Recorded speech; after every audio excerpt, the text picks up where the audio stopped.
സംബന്ധിച്ചിടത്തോളം ഞങ്ങൾ മുന്നോട്ട് വയ്ക്കുന്ന പ്രോജക്റ്റ് പ്ലാസ്റ്റിക് മുക്ത വിദ്യാലയം. കേരള സർക്കാർ മാലിന്യമുക്ത നവകേരളം എന്ന പദ്ധതിയുമായി മുന്നോട്ട് വരുമ്പോൾ അതിന് ശക്തി പകരാനായി GMHS രാഗത്ത് പരപ്പൻപുഴയിലെ വിദ്യാർത്ഥികൾ കൈകോർക്കുന്നു. പൊതുവെ ക്യാമ്പസുകൾ നേരിടുന്ന ഏറ്റവും വലിയ പ്രശ്നം കുന്നുകൂടുന്ന പ്ലാസ്റ്റിക് മാലിന്യങ്ങളാണ്. യാതൊരു ശ്രദ്ധയുമില്ലാതെ കുട്ടികൾ വലിച്ചെറിയുന്ന പ്ലാസ്റ്റിക് മാലിന്യങ്ങൾ എന്തെല്ലാം ആരോഗ്യ, മാരക, പാരിസ്ഥിതിക പ്രശ്നങ്ങളാണ് ഉണ്ടാക്കുന്നത്. അത്തരം പ്രശ്നങ്ങൾ എങ്ങനെയാണ് ഉണ്ടാകുന്നത് എന്ന് കണ്ടെത്തുകയും പ്ലാസ്റ്റിക് ഉപയോഗം പരമാവധി കുറയ്ക്കുകയും വേണ്ട രീതിക്കുള്ള ബോധവൽക്കരണം നൽകുകയുമാണ് പ്രധാന ലക്ഷ്യം. ഉദാഹരണം: നാടകം, തെരുവ് നാടകം, ഷോർട്ട് ഫിലിം നിർമ്മാണം, നൃത്ത സംഗീത നാടകങ്ങൾ മുതലായവ.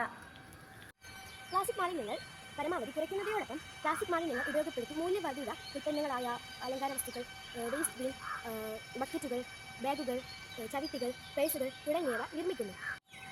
ഇതിനായി വർക്ക് എക്സ്പീരിയൻസ് അധ്യാപകരുടെ സഹായം തേടാം, പരിശീലനങ്ങൾ സംഘടിപ്പിക്കാം. ഇതാണ് രണ്ടാമത്തെ ലക്ഷ്യം.